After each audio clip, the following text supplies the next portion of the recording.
जय हिंद दोस्तों, स्वागत है आप सभी का आपके अपने YouTube चैनल जैकपुर पे। तो आज के इस वीडियो में हम लोग क्लास 11 के पॉलिटिकल साइंस यानी कि राजनीतिक विज्ञान का टॉप 40 सवालों का ये पार्ट थर्ड लेकर आए हैं। इसके पहले भी 2 पार्ट चैनल पे अपलोड है, उसको ज़रूर जाकर देखिएगा। तो चलिए स्टार्ट करते हैं। हम देखते हैं क्या है हमारा पहला सवाल।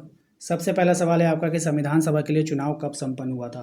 तो ये चुनाव जो संपन्न हुआ 1946 में हुआ था, याद रखिएगा। अगले सवाल पे आते हैं, भारतीय संविधान को कब अपनाया गया था। तो भारतीय संविधान को अपनाया गया संविधान सभा के द्वारा। कब नहीं, किसने अपनाया था, संविधान सभा ने अपनाया था। क्वेश्चन नंबर 3 पे आते हैं। इसमें कहा गया है कि मौलिक अधिकार भारतीय संविधान के किस भाग में वर्णित है। मौलिक अधिकार जो वर्णित है वो भाग 3 में वर्णित है। ऑप्शन नंबर बी हो जाएगा। मौलिक अधिकारों के संशोधन में कौन सक्षम है, यानी कि कौन उसको संशोधित कर सकता है।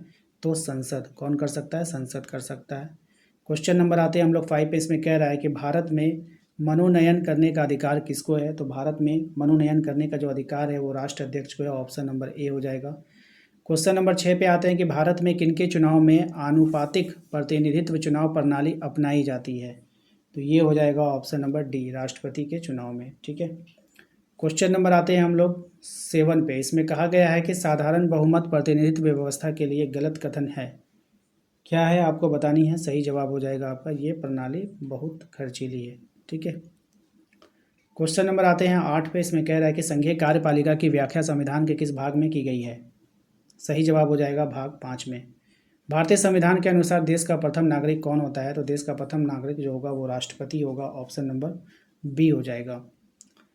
अगले सवाल पे आते हैं कि भारत का उपराष्ट्रपति किसका पदेन सभापति होता है, ये आपको बतानी है। सही जवाब हो जाएगा इसका राज्यसभा। Option number B.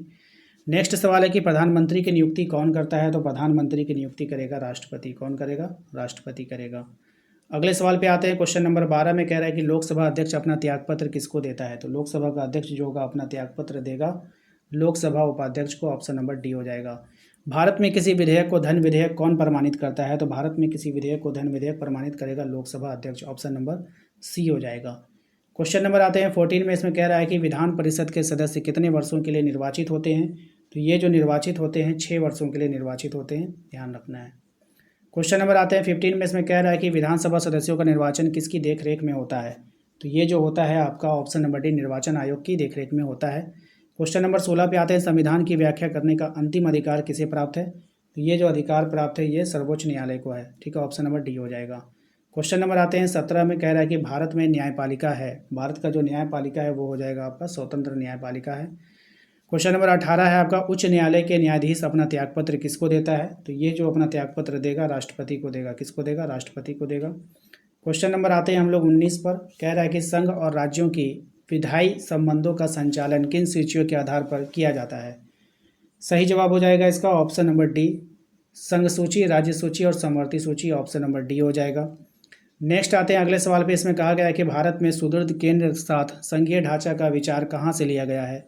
तो ये जो लिया गया है ऑप्शन नंबर सी हो जाएगा, कनाडा से लिया गया है। क्वेश्चन नंबर आते हैं हम लोग 21 पे। इसमें कह रहा है कि भारत में निम्नलिखित में से किसके अंतर्गत पंचायती राज प्रणाली की व्यवस्था की गई है। तो ये जो की गई है राज्य के नीति निर्देशक तत्व के अनुसार किया गया है। क्वेश्चन नंबर आते हैं 22 में। देखिए कह रहा है भारतीय संविधान के किस संशोधन में पंचायती राज संस्थाओं के संवैधानिक आधार प्रदान किया गया है। सही जवाब हो जाएगा 73वें संविधान संशोधन के द्वारा। क्वेश्चन नंबर आते हैं 23 में। देखिए कह रहा है संविधान को एक पवित्र दस्तावेज किसने कहा है। तो ये कहा था BR अम्बेडकर ने। ऑप्शन नंबर सी हो जाएगा। क्वेश्चन नंबर आते हैं 24 में। कल्याणकारी राज्य की संकल्पना का समावेश भारत के संविधान में है। सही जवाब हो जाएगा ऑप्शन नंबर डी, राज्य के नीति निर्देशक तत्व में। ऑप्शन नंबर डी हो जाएगा। क्वेश्चन नंबर आते हैं 25 में। कहा गया है कि भारतीय संविधान में संशोधन के लिए विधेयक लाया जा सकता है तो या तो लोकसभा या तो राज्यसभा के में। ठीक है। क्वेश्चन नंबर आता है 26 में। कह रहा है राजनेताओं के लिए राजनीति क्या है। तो राजनेताओं के लिए जो राजनीति है वो क्या है, एक जनसेवा है। इनमें से कौन सा राज्य शासन व सत्ता का अध्ययन करता है। सही जवाब हो जाएगा राजनीतिक विज्ञान। क्वेश्चन नंबर आता है 28 में। कह रहा है कि सरकार की नीतियों को असहमत होने पर क्या करना चाहिए। सरकार की नीतियों से असहमत होने पर क्या करना चाहिए। तो नीतियों को बदलने के लिए अपनी सरकार को राजी करने हेतु शांतिपूर्ण विरोध प्रदर्शन करना चाहिए। ये संविधान में हमें अधिकार मिला है। ठीक है। अगले सवाल पे आते हैं क्वेश्चन नंबर 29 में। देखिए कह रहा है आपसे कि इनमें से कौन राजनीतिक स्वतंत्रता नहीं है? कौन राजनीतिक स्वतंत्रता नहीं है? तो आजीविका पाना जो है वो राजनीतिक स्वतंत्रता नहीं है। क्वेश्चन नंबर आते हैं 30 में, कौन स्वतंत्रता की सुरक्षा नहीं देता है? तो कौन नहीं देता है? राजनीतिक पार्टियां। कौन नहीं देगा? राजनीतिक पार्टियां। अगले सवाल पे आते हैं कि व्यक्ति जो चाहे सो करे, उसके कार्यों पर कोई प्रतिबंध नहीं होना चाहिए। आप इस कथन को स्वतंत्रता के किस रूप में रखेंगे? सही जवाब हो जाएगा इसका ऑप्शन नंबर डी, प्राकृतिक स्वतंत्रता में रखेंगे। फ्रांसीसी क्रांतिकारियों का क्या नारा था? तो फ्रांसीसी क्रांतिकारियों का जो नारा था, स्वतंत्रता, समानता, भाईचारा का नारा था। ऑप्शन नंबर डी हो जाएगा। क्वेश्चन नंबर आते हैं 33 में, कह रहा है कि भारत में असमानता नहीं है, तो नागरिकता में असमानता नहीं है। ठीक है। प्राचीन भारतीय समाज में न्याय का संबंध था, किससे था? आपको बतानी है। तो ये संबंध धर्म से था। किससे था? धर्म से था। क्वेश्चन नंबर आते हैं 35 में, कहा गया है कि न्याय का मतलब क्या है? अब जो न्याय है उसका मतलब आपको बतानी है। व्यक्तियों को उसका वाजिब हिस्सा देना। जीवन का अधिकार किस तरह का अधिकार है? तो जीवन का जो अधिकार है वो प्राकृतिक अधिकार है। ऑप्शन नंबर डी हो जाएगा। क्वेश्चन नंबर आते हैं 37 में, देखिए कहा गया है कि प्राकृतिक अधिकार की सुरक्षा करना किसका दायित्व है? तो ये हो जाएगा राज्यों का दायित्व है। अधिकार के वैधानिक सिद्धांत के अनुसार अधिकार की किसकी उपज है? तो ये अधिकार जो है आपका कानून की उपज है। ठीक है। नेक्स्ट आते हैं अगले सवाल पे, कह रहा है एक व्यक्ति के द्वारा घर में टेलीफोन लगवाने के लिए आवेदन दिया गया। 2 माह बीत जाने पर भी घर में टेलीफोन नहीं लगा। व्यक्ति के देरी का कारण जानने के लिए किस अधिकार का प्रयोग करेगा? तो ये जो अधिकार का प्रयोग करेगा वो करेगा सूचना के अधिकार का प्रयोग करेगा। ऑप्शन नंबर सी हो जाएगा। भारत में नागरिकता के संबंध में कानून बनाने का अधिकार किसको है? सही जवाब हो जाएगा संसद को है। नागरिकता खत्म हो सकती है कैसे? आपको बतानी है। तो नागरिकता खत्म हो सकती है देशद्रोह व अपराध सिद्ध होने पर। ऑप्शन नंबर डी हो जाएगा। क्वेश्चन नंबर आते हैं 42 में, देखिए कहा गया है कि कितने वर्षों तक लगातार देश से बाहर रहने पर नागरिकता जो है वो समाप्त हो जाएगी? सही जवाब हो जाएगा आपका ऑप्शन नंबर बी, 7 वर्षों तक। ठीक है। नेक्स्ट आते हैं साम्राज्यों के पतन में कौन मुख्य जिम्मेदार है? साम्राज्यों के पतन में जो मुख्य जिम्मेदार है वो है आपका राष्ट्रवाद। एक संस्कृति एक राज्य के विचार से क्या परिणाम निकले?